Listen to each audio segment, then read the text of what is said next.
Welcome back. Now, one of the ways that you increase your visibility is to comment on the post of some of your second level connections.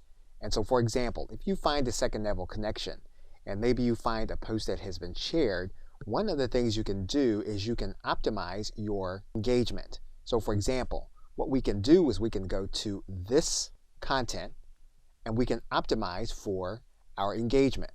So what you can do is you can make sure that your response is keyword rich. You can also make sure that you have all the relevant individuals tagged. So for example, if you have a first level connection that's relevant to your interaction, you want to make sure that they are tagged. You also want to make sure that your second level connection is tagged. And when possible, you want to be able to use hashtags also. What this means is that you'll be exposed to any individuals that will be looking for these hashtags, doing a search for them or following them, as well as following these other individuals, in addition to interacting with this post.